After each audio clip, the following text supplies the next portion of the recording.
Hi, everyone.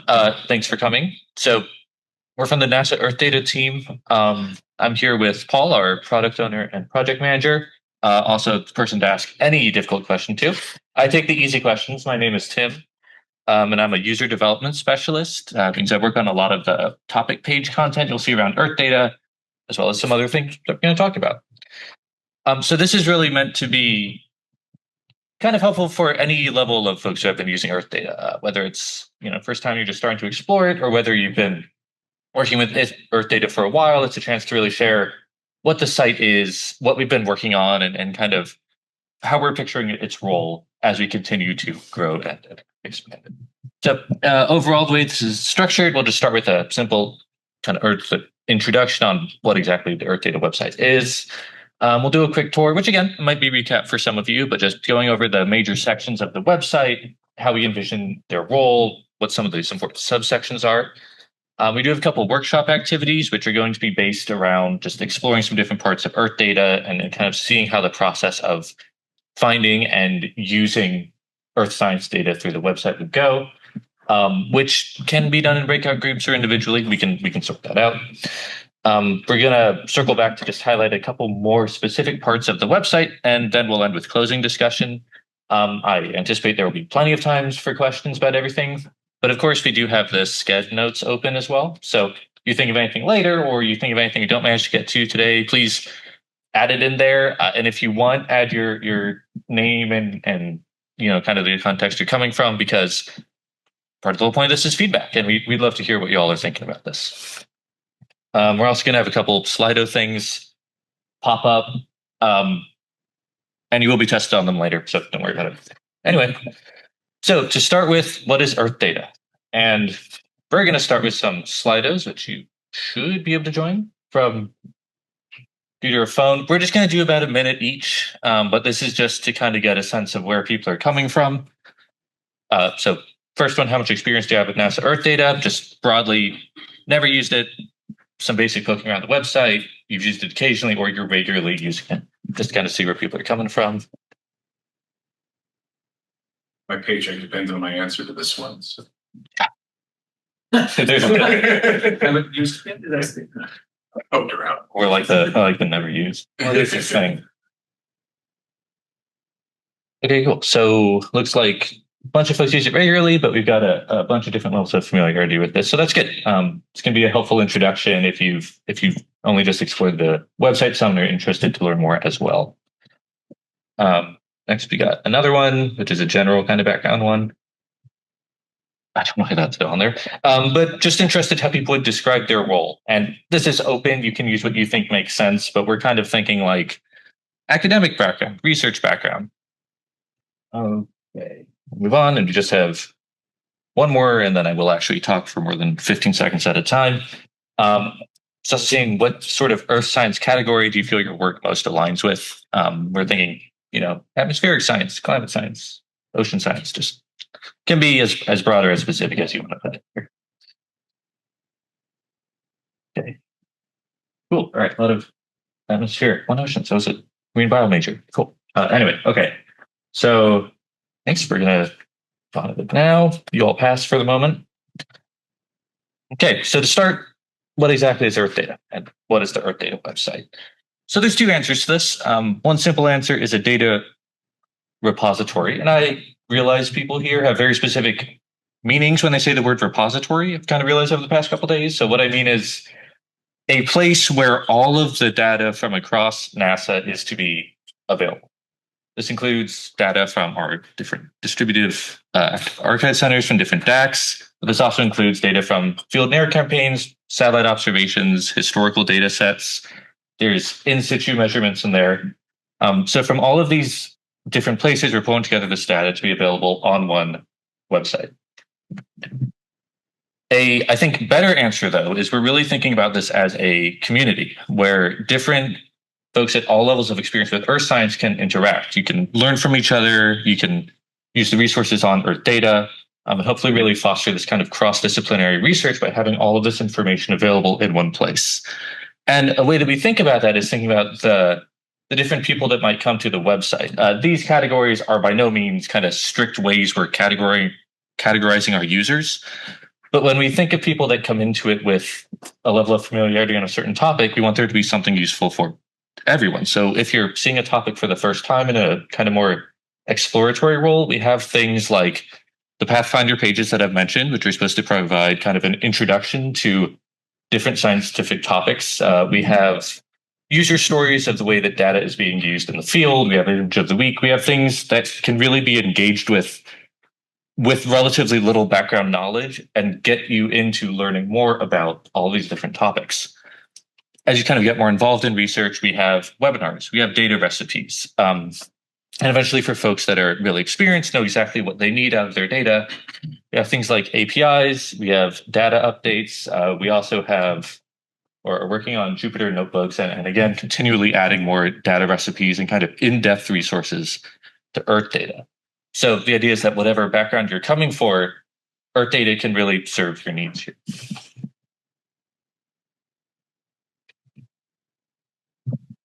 And when we talk about it kind of as a community to interact, we really mean it as a community. We really want people to talk and form connections and collaborate and kind of grow what they can do with this data.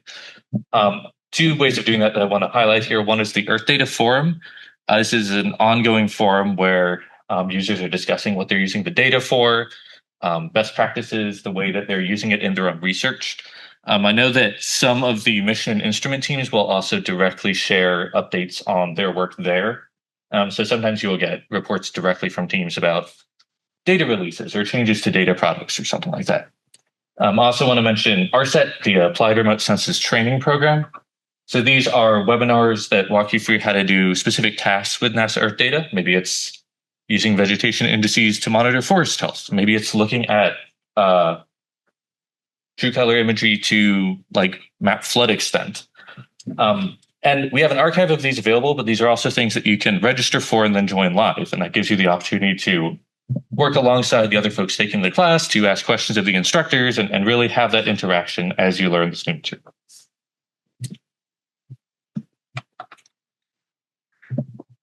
Okay, so that's kind of how we picture the websites. And I'm just going to walk through what kind of our main tabs are. We're just going to go through the navigation bar, basically. First, another Slido. Which of these is not a NASA acronym, which is inspired by me spending... I still have just a sheet of acronyms open on the side when I'm doing work, because like, yeah. All right. Prime is the one of these we do not have. SLAP is scanning L-band active passive. Picard is push room imager for cloud and aerosol research and development. Is that right? And QuickScat is quick scatterometer, but we don't have Prime. Sorry. Right. I think it will happen. Yeah. That's what I was thinking. Yeah. Okay. Cool. All right. So. Now I'm just going to kind of jump into what the different main tabs of the website are.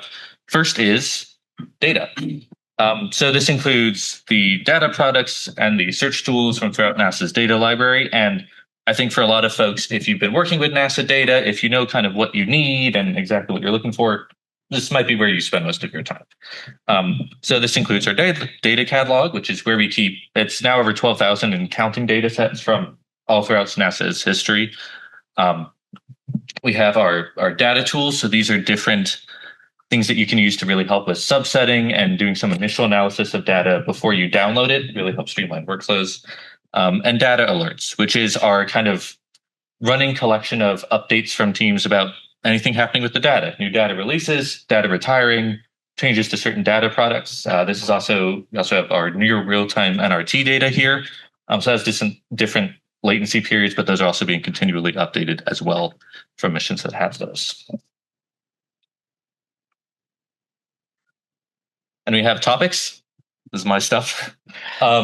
So again, these are kind of introductory explainers for earth sciences topics with links to data and tools. So the goal here is that if you, for example, hear in the news, hey, what kind of is the big deal with ozone? What is the El Nino Southern Oscillation? Why is it such a big deal?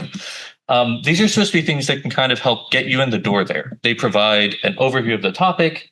They provide a kind of quick discussion of some of the ways that NASA measures it, some of the relevant missions, and kind of what scientists do with that data. These in themselves are not comprehensive, they're not exhaustive, but they're meant to kind of be an entryway to the other parts of Earthdata that can teach you more about this topic. And that includes both kind of more broad topics like atmosphere and ocean, and more specific subtopics like El Nino or solar-induced fluorescence. That's a very specific one. So that. We also have our Learn tab. This is where we collect together the tools and tutorials for really helping to integrate this data into research. And there's many different types we have. A couple I want to call out here. One is data basics, which I'll mention again in a little bit. But these are kind of these are other explainers for important kind of fundamental concepts in remote sensing.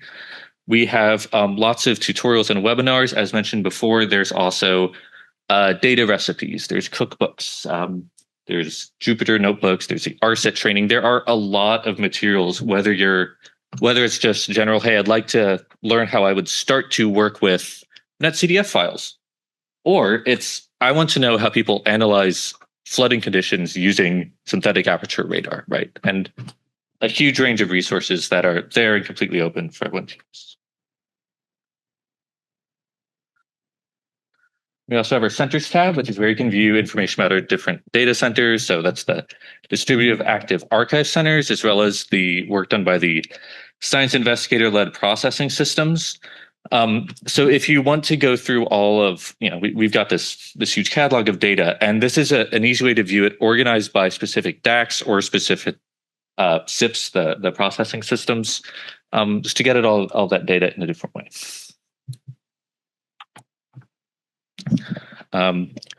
We also have Engage, which provides kind of more in-depth documentation for integrating NASA into different kinds of work. So for researchers, for example, we have materials on the data management and use policy. For developers, we have access to NASA APIs and the Common Metadata Repository, the CMR, for helping to integrate with different web services. And then for data providers, we have information on NASA's data submission process and the standards associated with data hosted on NASA Earthdata. We have our About tab, which is about us. So this includes the ESDIS leadership, where you can learn more about the team behind NASA Earthdata, as well as competitive programs. NASA Earthdata runs a few different competitive programs meant to really drive innovation and new uses of NASA Earthdata. And this is where you can read more about those as well. And we have news and events, which is where we host kind of just other web updates about the website. Two to pull out here. One is the Worldview Image of the Week, which I want to mention because it's really cool. And I'm sure some of y'all have seen it, but it's different satellite imagery with an explanation and a kind of a link to other relevant parts of NASA Earthdata, which is selected every week, as well as data user stories, which are really in-depth articles describing how folks in the field are using NASA Earthdata, integrated into their workflows, and doing really cool science with it. So that's the end of the section. We're going to have another super important and scientifically rigorous Slido. Which of these animals is most mentioned in publications on NASA Earthdata? Not just data sets, like publications. Whales, ducks, geckos, or elephants. I wanted to put something really like marmot. I wish I could put marmots on here, but I don't think we have any marmot data, sadly. If someone wants to remedy that. We need prime marmots is what I'm hearing. Yeah, if anyone's willing to work on marmots, we have the submissions for data submission. So just like putting out a call for it, yeah. Okay, we can get going. It's actually elephants. We have 27 different publications about elephants, and these are like mentioned in the title, not just like random word in there. 12 on whales, 2 on ducks, 1 on geckos. I need to see what the gecko one is actually about, but anyway. Okay, so we've had kind of a bit of overview about NASA Earthdata, right? How we think of the website, what the different parts of the website are, and so on. So now we're going to go into it says breakout groups here, and you can do this in groups of 3 or 4, but it's I think you can also do this individually and add notes to the sched. Either way is fine. But we're going to have 2 sessions that I think we'll both just give. I think 20 minutes should be plenty for. So first, we're going to ask you all to do some exploration and pretend that you are monitoring flooding in California. So we're going to ask you to use near real-time or NRT data to look at flooding conditions in California. So the goal is to see how would you find an appropriate data set, how would a user go about accessing using that data, and then think about just, where exactly did you go to find it, how clear was it to get there, on and so forth. And some questions just to kind of keep in mind as you do this, and this is also on the sched notes, is would NASA Earthdata meet your needs for this task? How easy was it to find this data? And did you encounter any specific difficulties while you were getting there? So I'm going to give about 20 minutes for this. And then if folks have direct feedback, we can do a couple more minutes of just discussion before we move on to the next one. But say 20 minutes. For people on Zoom, I dropped the link to Earthdata in there. So you just want to basically go to Earthdata and answer this question. Yeah, and you don't have to get the numbers. It's okay, but just how would you go through the process? Can you find everything you need? Yeah.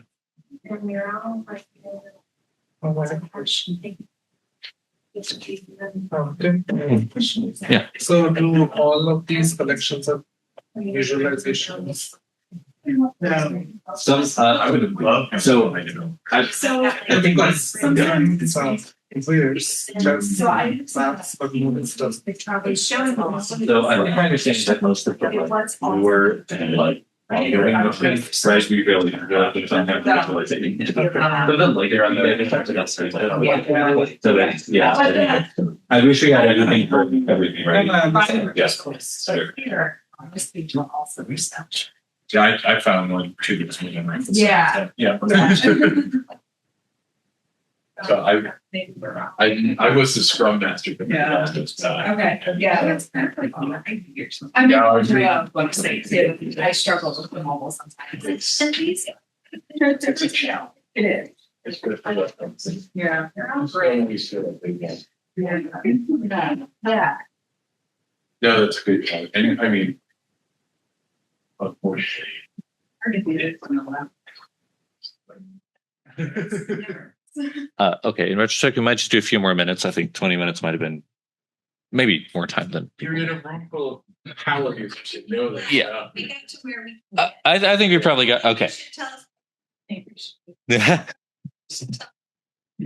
tell me what happens. Yeah. Okay. Yeah. No, I think that'd be interesting to see where people wound up and what you think. Okay, that's fine. So, yeah, I think we can move into discussion about things. So how'd that go? I mean, how was navigating Earthdata, getting to what you need? Say that when I went to Earthdata, that's back I've been the search, NRT, real time flood. I did get some collections and I was able to get to the map interface. But then I had 11 different collections, and I didn't really know which of those to use or why. Right. Yeah. There's some years and some modas. Okay, I know that. But then even within those, there were a lot of products. And then I tried to make a bounding box around California, and it took me too long. Okay. Mm-hmm. And so then I got my bounding box, and then I just picked one of the products, and you click on it, but then it gives you 28 granules within your 4. There's 4 grid cells that encompass California. I'm like, well, do I need all 28 of these granules? And so then I feel a little lost in terms of where to go from here. Okay. And if you want to download those, that's a whole other thing too. Right. Right. Okay. Yeah, you got that. I appreciate that. Yes.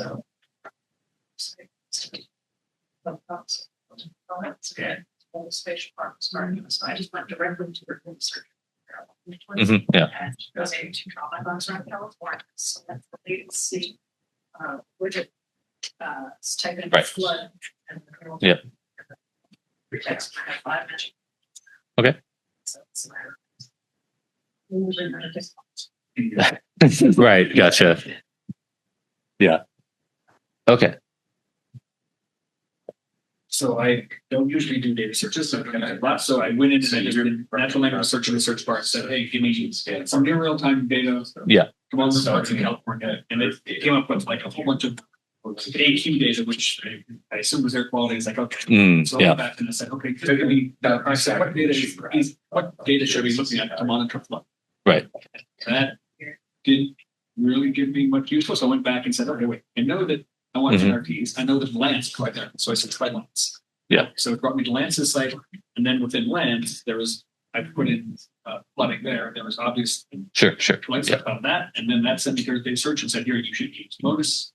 And so through the Lance location. So on my third chart, I got there and then I, drew a polygon over California and got 40 of 90 granules and then $10 each one. And you go through that. Okay. But it was only once you went to land specifically and then through there to the. Yeah. Got it. Okay. Gotcha. Yeah.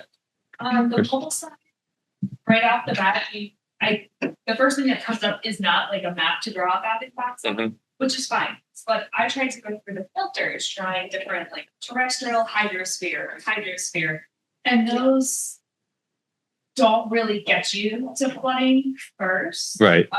So eventually I just stopped at the filters, searched flood to pull up, then I just picked a global data set that's going to cover California. But I found my way to Lance, and then from there's also this flood website, and flood stands for Flood Location Observation and Overview Dashboard, which that's just funny, they use their own word. Yeah. But anyway. Self-referencing. Yeah. Just another roundabout way on the mobile side where you can't really see the map, but searching is definitely easier than finding something through the filters. Right. Okay. Gotcha. If I can just chime in, I was walking around and watching a lot of people, and thank you for sharing what you saw over there. And I think what's working well is folks are coming into Earthdata, and you're searching in the intended way, right? You're using the search box, and the keywords you're looking for, the near real time is coming up. I think what I'm seeing, and this is just what's happening in this room in this moment, is you're still in our ecosystem, but now you're over at Earthdata Search, and Earthdata Search is a different but similar effort to what we're doing here. And so there are navigation vectors through them that maybe we can do a better job on the Earthdata website side of preparing you for when you're going over to those things. So you're finding it, you're like, okay, here's the data, like, cool, this is data set I want to check out. And so you're getting to that point, which I think is excellent. Then the next step is like, now I'm at the data. And how do I drill down and find that within this location that I've gone to? And so I think that's not a problem that we necessarily solve on the Earthdata site in terms of like an interface, but it does inform us going forward, like, okay, you're going to be going off to Earthdata Search. Like, here's some things to look for. Here's some processes, and maybe there's some other information. Again, you all are a subset of users that we have with certain levels of experience. And it just kind of shows that we need to make sure that we're catering to all these levels, and that even our more advanced users, which I would put a lot of you in that category, hit some of the other stumbling blocks that maybe people who are new to Earthdata run into. And don't know to go around and search for Lance. Exactly right. So that's really cool walking around seeing you all do this. And I'm sorry to jump into your presentation there, Tim, but it was cool. It was cool to see. Question then, so you guys, you're doing like the website more, so it's like Correct. information about the sets. Yes. So we work on a lot of the web content about the data and how it's used. Right. Yeah, we partner with the DACs, and we're essentially a central hub for you to find your way to their data. We're doing a lot to work with the DACs to standardize that data through CMR so that you're finding it through, common methods. But we're more of the information portal rather than the. I really like that information portal. I work a lot with field campaigns, and They are Oak Ridge Stack that we work with, and Mhm. those data are. I think they must be working with you guys to kind of like make our project page go nice. They are, yeah. But then when we get to the search part, I think that we do need more of that bridge there because the search part gets real complicated for my users in particular that It can explain things to people and we're not getting. right. We can do a really nice. We can really do a really nice job leading a horse to water in a lot of ways, but the teaching it how to Get there. right. Exactly right. We're saying the water's over there. We got like 20 different troughs. And Right. Like, which one do I start at? No, that's really good feedback. And that's the kind of feedback that when we work with our partners here, that we can say, this is awesome that we're getting people to you. But now what happens when they're there? And that's excellent feedback. Thank you very much. Appreciate that. Yeah. Yes. Hey, it's kind of a loaded question because I used to work on Loaded questions for Tim, so that's fine. That wasn't the agreement. anti-accessibility. So I guess my question, because I'm now out of the loop, is I'm assuming that the Earthdata website is Section 508 compliant. Correct. Well, to the best of our ability. But from the user side of things, like I am assuming, like when people were looking up the flood data, how to filter it down to what they needed, that there are non-visual ways to do it, because I know there was a lot of mention of drawing polygons around. Absolutely. Right. Yeah. So I can at least speak to our side, and Tim, feel free to jump in on earthdata.nasa.gov specifically. We do our best to be as 508 compliant as possible. I'm using that very specific language because if we miss something, I always say I make sure 100% that I never talk in absolutes. Which is an absolute in and of itself, but we strive to do our best. We have an entire review process. We have our data librarian is also a 508 specialist, so we really do our best to make sure that on earthdata.nasa.gov, all of those navigation elements are accessible and compliant.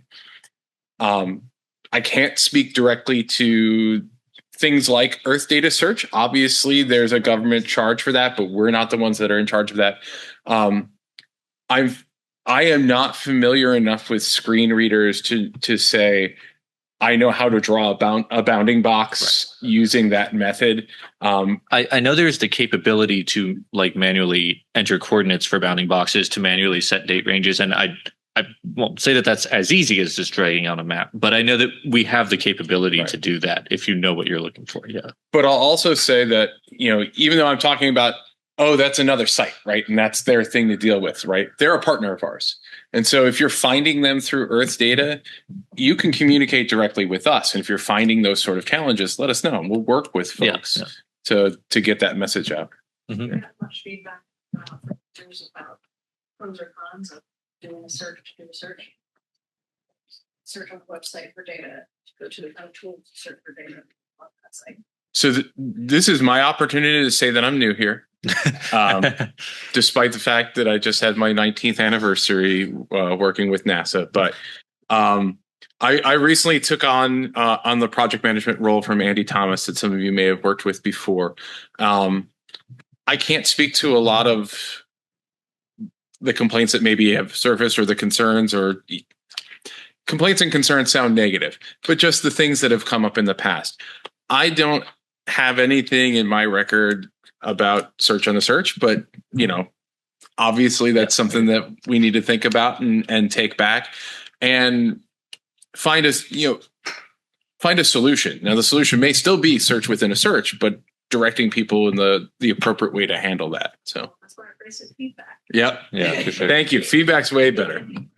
Feel like you find the thing and that Absolutely. And so and so Tim mentioned and can go into depth on more of that stuff. That's where we do get into the tutorial section on our site. It's but maybe there are ways that you can access that at the level that you're hitting it, right? Like before you're pulled off to a search. It's like, hey, you're going to go to Earthdata search. Here's maybe suggest some tutorials on how to use Earthdata search, for example. Wow. So yes.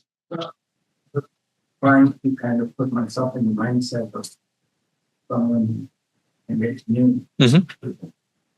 And so I'm Earth Data Search.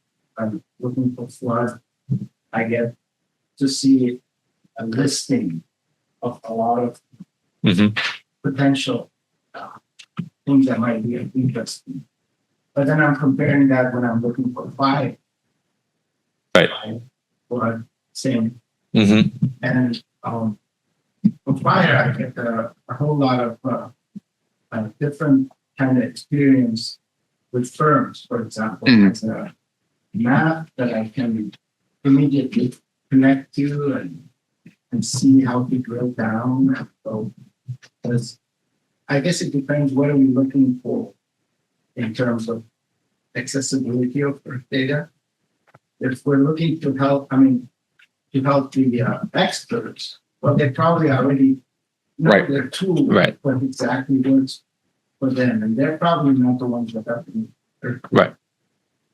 So I think we probably need to train our kind of understanding of how we're presenting this data from the avenue of probably from a newer user. Going to the other end of the spectrum in terms of helping people who are truly benefit of that.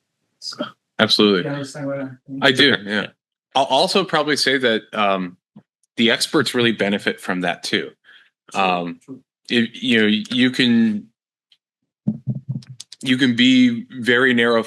I don't mean narrow focused in a negative way, but if you know what you're looking for, you're going for it. And you may not know of some of these other products that may have come online or some of these other related things. And so I think, really one of the primary goals of Earth Data and this project we've been doing is servicing and making data accessibility and exposure of these product good. And, if you're an expert who's been using one data set forever, maybe there's something relevant out there. And the exposure, the work that we do to show, a less seasoned user what's available benefits the expert too. Yeah. Awesome. Thank you. All right, now I will sit down, Tim. Okay, it's all good. Okay, I'm not going to give you 20 minutes for the next one. I think that's fine. Maybe just 5 minutes. But so we've had one that's more kind of focused on finding specific data, and I'm going to ask you all to take a look at our topic Pathfinder pages, not just because that's my thing that I work on, but because that is what we're visioning as one of these entry points for new users that are maybe exploring a topic for the first time. So yeah, this will just be like 5 minutes. Just asking, kind of check out the topics page on NASA, pick maybe a topic that you're really familiar with, and you can see if you think the information presented there is helpful and is what people need to start getting in the door. But then maybe pick a topic that you are less familiar on, if it's something you haven't heard about or have only heard about cursorily, and just see if you feel like that would be helpful to start, kind of give you the tools to explore that topic more. And then, we'll just do like 5 minutes and then we can discuss it more. And then we will definitely have time for more discussion at the end as well for general Earth data things. And once again, same kind of questions. In general, how easy is it to find what you need? Does this Pathfinder seem to be helpful? Does it seem to be accessible?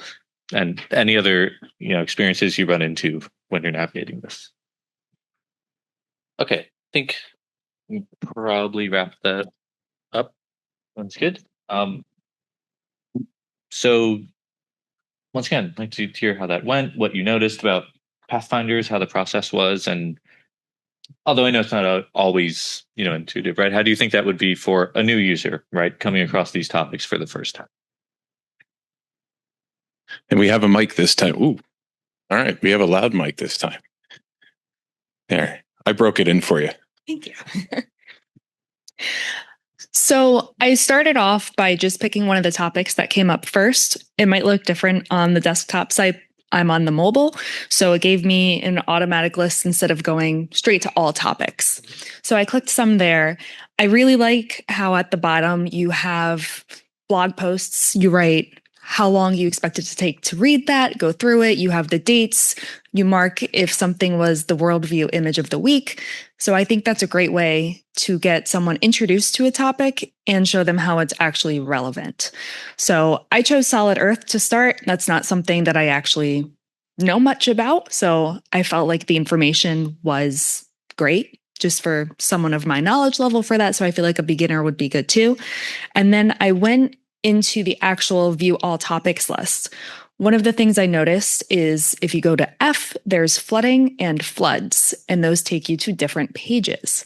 So as a user who doesn't really know that NASA can be very specific, I might wonder, what is the difference?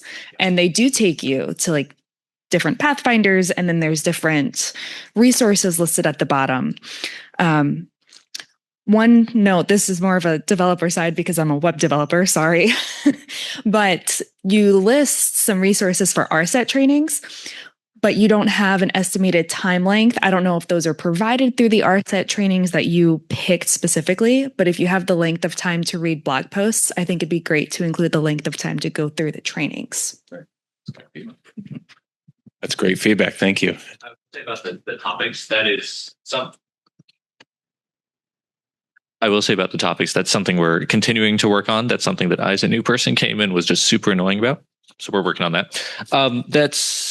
The reason, part of the reason that's like that is because it's based on the keywords that we have in GCMD. Yeah. And also sometimes there are kind of duplications across different spheres. So it maybe doesn't show up on mobile, but I think like between floods and flooding, one is probably in solid earth or human dimensions, and one is in terrestrial hydrosphere. So that's something we're really kind of working on how to synchronize those better. So yeah. They should support synonyms, related terms. Right. I don't know if that's an instance where that's highlighted. Yeah. I have to look to be sure. Yeah. As in like highlighted like on the page, like similar. Yeah. I think that's something we're looking into. I'm bugging Mike about. Yeah. Yeah. Okay. Thanks. Anyone else? Going once, going twice. Okay. Yeah. Yeah. Of course. Hand you the mic, Valerie.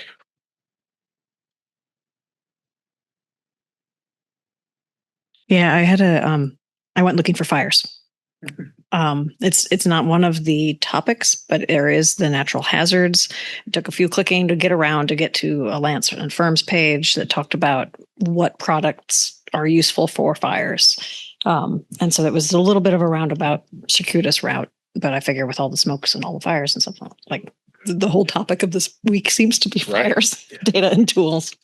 So it was a little longer than I expected, but yeah, I think I found what I needed. So I'm here a less direct path to fires, and when you're approaching it, especially in news relevancy, my boss just had to, or is currently altering his vacation because of fires. Like finding that direct path in the plain language is helpful. Yeah. Thank you. Oh, we got one more over here. And I will say on that, as I'm going through this. Oh no, you can pass it. It's not that. All right. Well, like as we're going through this, I'm going through spirit law. Pardon? Part of the land. There are. Yeah. And then is news and all new data sets coming out. So it's like, oh, fire is gone. You had one where it's like, oh, there's this new release on aerosol. We're bumping up the aerosol page for this week and up to date. So, it's a little back and forth that way, but trying to really keep up with what people might be looking for in the coming weeks.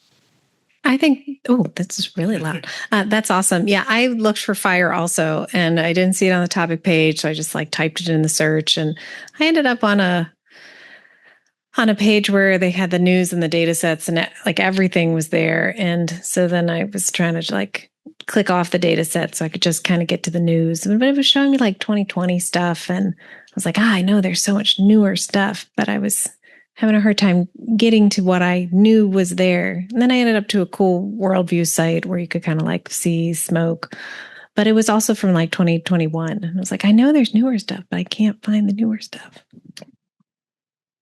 Thank you. So surfacing newer stuff, relevancy, definitely something we want to take a look at. Thank you.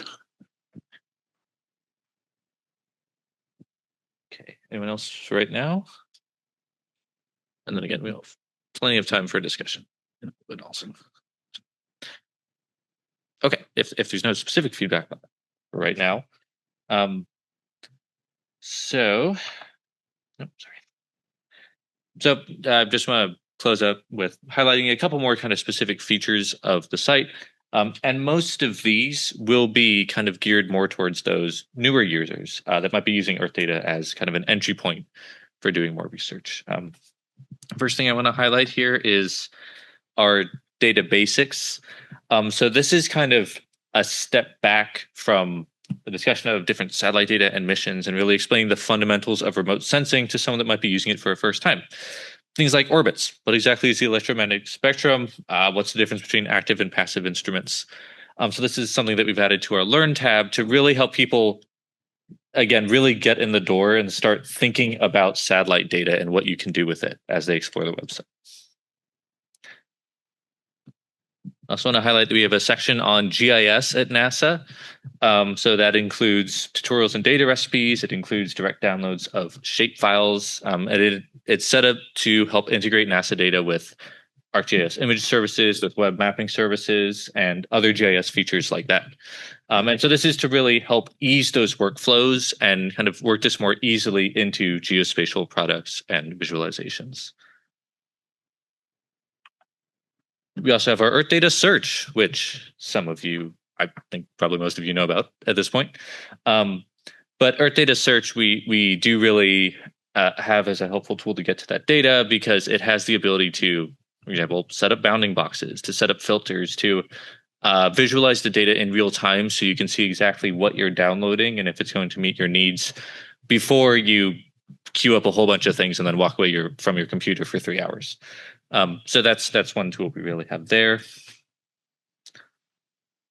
So similar, we've also got NASA Worldview, which again, different way of browsing different satellite imagery and data sets. One thing I want to mention, which is pretty cool, is the events tab. So when you have events, like for example here, a bunch of fires recently, these are highlighted in this events tab, and then if you click that, it brings you to relevant imagery and data sets for that event specifically. So another way to help kind of hone in on exactly what you need.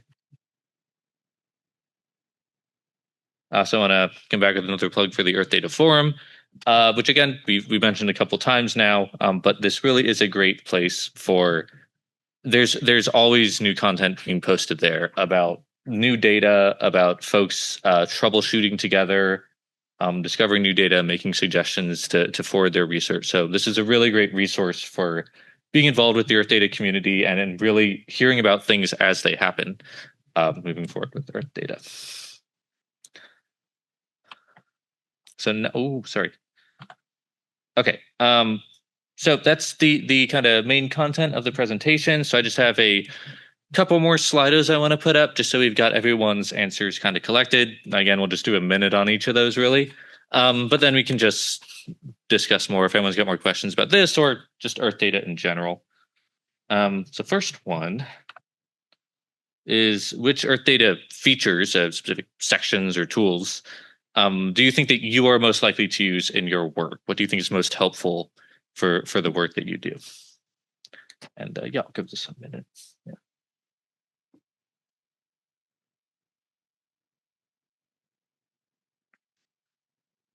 What do you mean by features?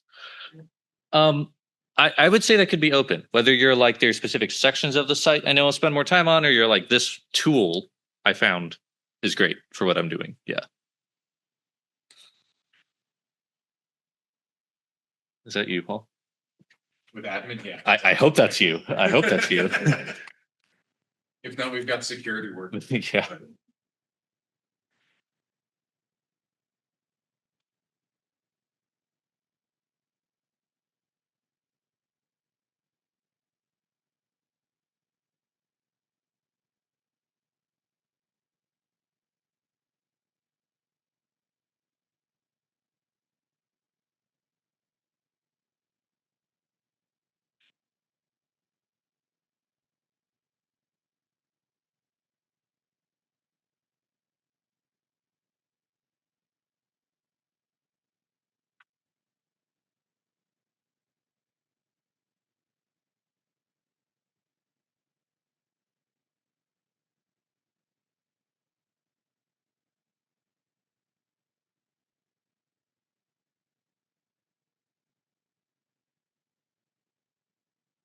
All right, cool. So lots of different stuff. Yeah. News, data, and tools. Okay, cool. All right, thank you. That. On to the next one. So what are any big hurdles that you've run into when accessing data or resources? And this could be what you've experienced on Earthdata now or in the past, or just in general when you're getting data. What are the things that make it harder, right? What are the things that kind of get in the way of having that smoother workflow?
Mhm.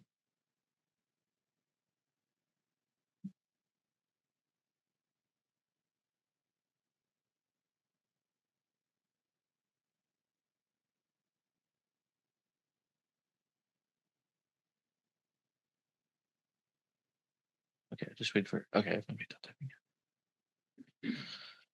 All the different sources of satellite data. Yeah, yeah, yeah. I mean, as we mentioned many times, the making things more accessible for non-specialists is something we're thinking about a lot. Doing that without getting in the way of any of the features that are really helpful when you know what you need and where to find it, right? Okay, and one more. Are there additional features that would improve your experience with Earthdata? I'm sure some folks could probably write a novel about this, but yeah, it's okay. We've got the sched for that. I don't think there's any like time or character limit on that. I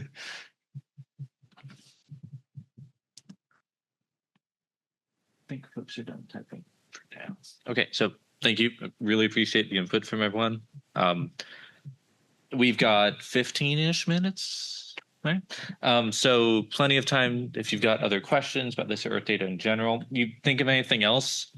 Any and all feedback is really welcome. So feel free to add anything to the notes and if you'd like. But yeah, thanks for discussion. Pull up a couple of those surveys that folks just did and maybe talk about them while we've got fresh brains thinking about them. Can you step back through a couple? Yeah. So cool. Additional features, for example. Let's start at the first of the three Slidos. Yeah, sure. Is it that way? Yeah. So sorry, I just thought it might be useful while we have all you smart folks in the room to walk through a couple of these features that are most likely used. That one's great. Like that's really good feedback for directing us in the sorts of things that you're looking for. I think probably we can get into a little bit better discussion with the next two as far as hurdles that you've run into when accessing data or just in general. Tim did a nice job, talking about, descriptors that are hard to understand for non-specialists. I definitely understand that as someone who does not have an earth science background. I was a computer science classroom teacher before I came to NASA. So, the acronym soup and then, again, entering into these sites, if there's a lot of specialized language, which is necessary for communication. I mean, scientists talk science. That's important. But we want to make sure that our job on Earthdata is keeping that talk there, but also making it so that folks that don't talk that talk can walk the walk alongside everyone else. And so I think I heard some comments earlier when we were looking at things that, a lot of, especially when we were talking about data pathfinders, that the descriptions were good. And so I think we're doing a good job there, and that's nice to see. I think that's really good to focus on. The next one, several different interfaces to know and navigate. I run into that one all the time, and we saw it in here when folks jumped off to Earthdata search. It's a different, we're all Earthdata, right? But it's a different interface. It's a different way to navigate that. And so, working across with our partners in this, and if we can, I think, one way we can address this immediately that doesn't have to be a code-based solution is working on tutorials and having those tutorials exposed alongside the way that you get to those resources. And that's probably helpful, and we can take that back with us. But again, this whole session is intended to be a feedback session, which is why we're asking all these questions, and maybe you're not getting a lot of answers for them. But it's definitely, as we're looking at where we go with Earthdata, these sort of things are the relevant drivers for us. And especially now, I've come into this role now, and I have a wonderful migration that I need to wrap up with our awesome DAC partners. But the work does not end there. There's a lot to do after that part. And these sort of discussions and these pain points that you're pointing out are drivers of that. And those are the things that we want to address. The new and relevant content, I think that's an awesome thing to point out. Absolutely. We want to be current. We want to be historical. I mean, NASA prides itself on historical data records, stuff going way, way, way, way back.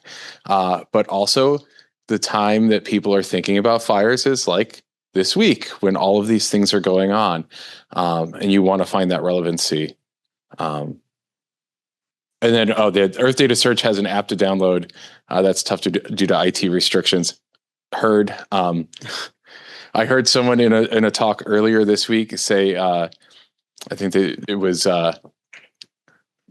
IT security. We put the no in innovation, which was, I love that quote. So that clearly a hurdle. Those of us with government machines or university machines completely understand that. And so again, as we talk about Earthdata as a whole and open Earthdata and open access, making that stuff available either without downloads or ways to work with folks that have those restrictions, I think is really, really good.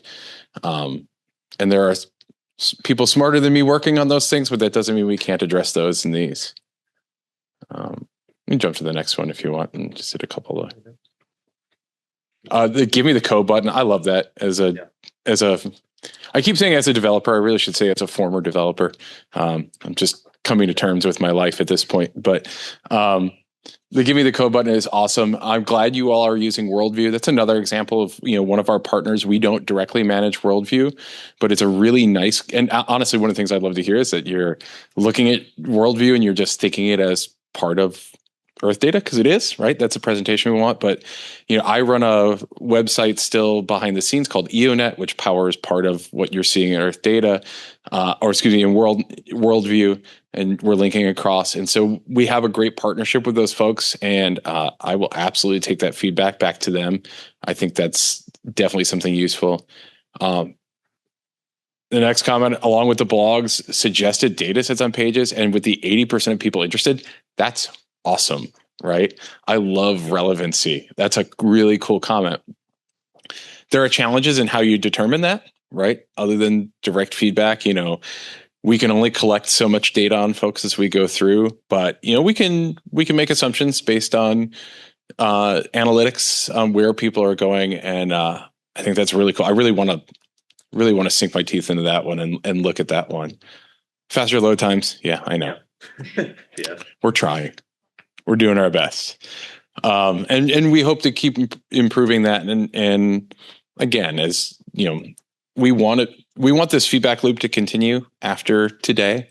And so if you're running into that stuff, don't be shy. If you don't like it, we probably don't like it either.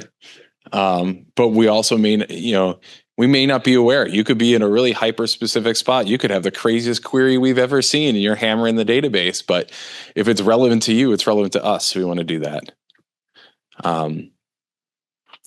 Bridging and finding more information, Earth data search. Absolutely. Earth data search is a great tool. I don't mean to,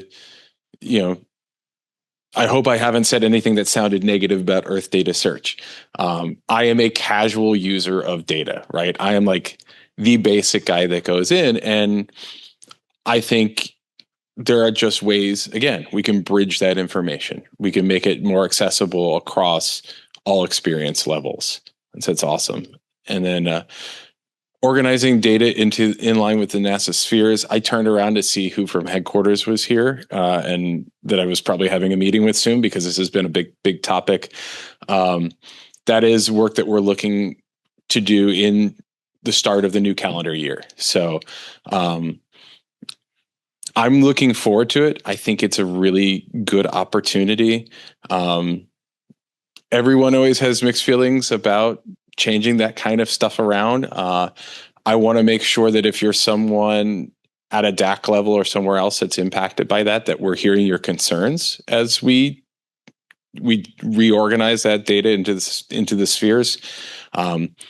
But it's going that way, so we've just got to all get on it together and work together on that. So here.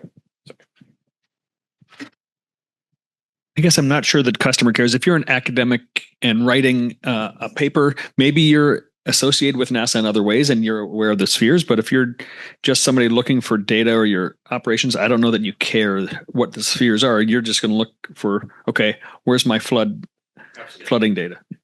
And sure, you should know that's in the hydrosphere, but they don't care about the spheres or how NASA's organized. Absolutely. And I mean, it's important for certain folks, less important for others. I think one of the things we definitely want to do as we move forward is make sure that when a user comes to Earthdata and they're looking for information on a topic, that we're exposing all the spheres that are applicable to what they're doing. You might be researching a particular topic. Not everything you need, even though you might be doing something that is based in, waterborne data sets or something like that. Other spheres impact those. You might end up with data sets across 3, 4, 5 different spheres.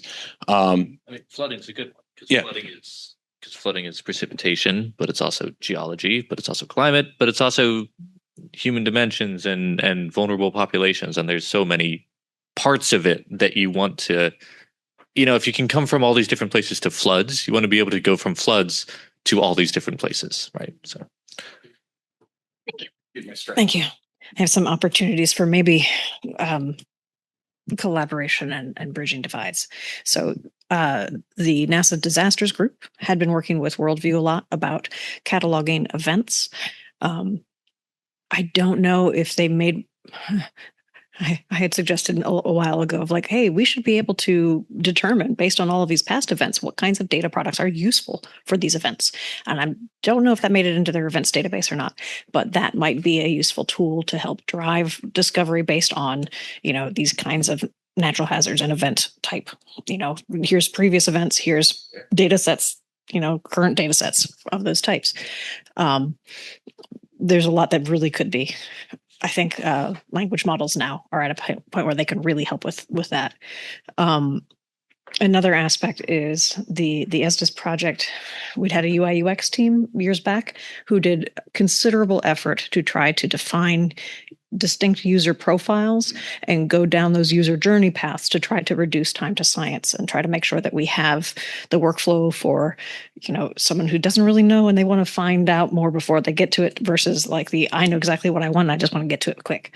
And, making sure that we identified those users, those profiles, and the pathways that they used is now all obsolete. But that might be a really good point of collaboration of trying to make sure that we first of all know who all of our different user categories are and aren't trying to serve everybody all at once with the same platter, because people have different needs and tastes, and knowing that they're different and how to cater to them is part of solving that problem.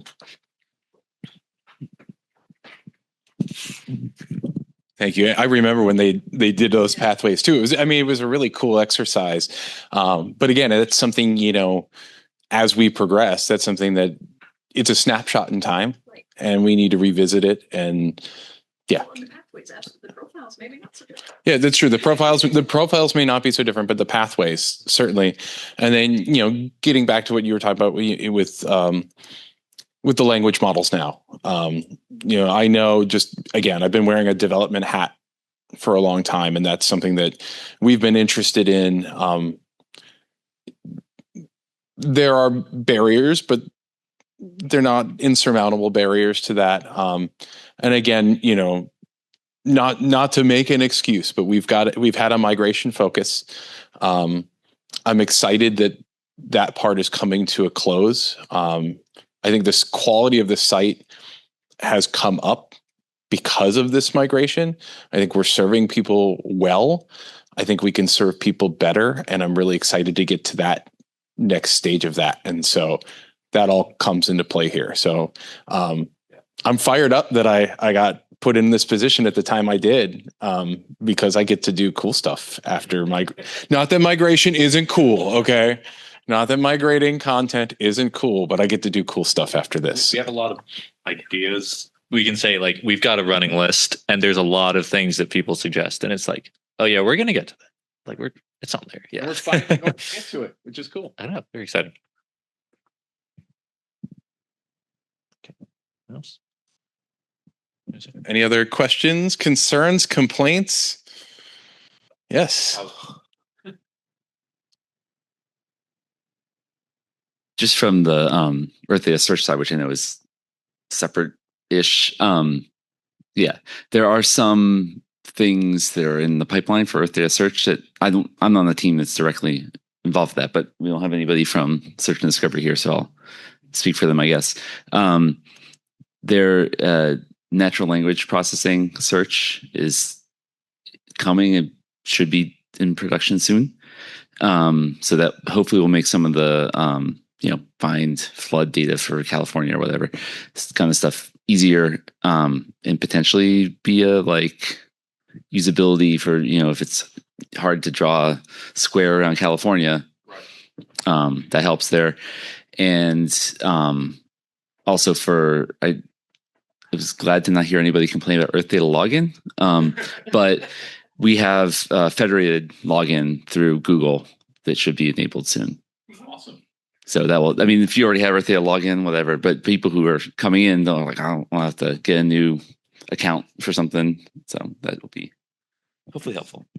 That's awesome. And yeah, so, one of the concerns was, IT barriers and downloading. And, I was in a talk earlier this week, and you're still going to have to log in, but that's one step. And hopefully that's the only step you have to do to get to a lot of these things. And so I know there's an effort across the agency and across all our partners to make all of that easier. So, and I'm excited to hear that Earthdata Search has the natural language stuff coming. That's cool.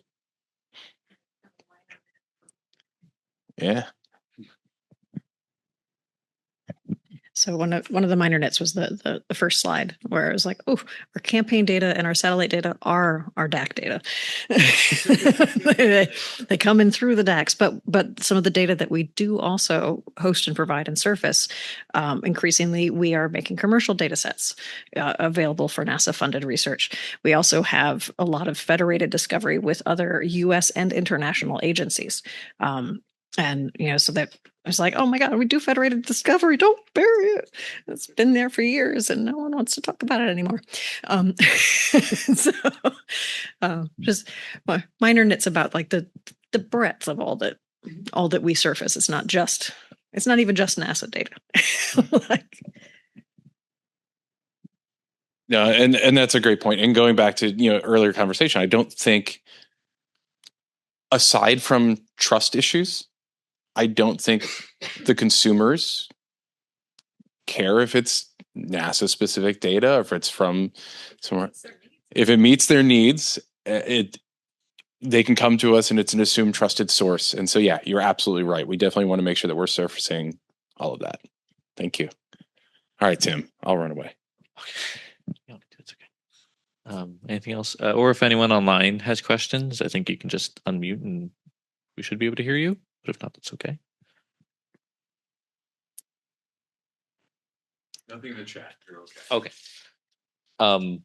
So if no other questions for right now, that's fine. Thank you so much for your attention and really appreciate all the feedback. And we're here to get feedback and take it to heart and get things done and then continue to improve the website going forward. And of course, feel free to reach out or add to the notes or anything later because anything occurs to you later, you're like, man, this thing did really annoy me. We want to know about it because, as Paul mentioned, probably annoys us all too. Yeah. So thank you. Thanks, everyone.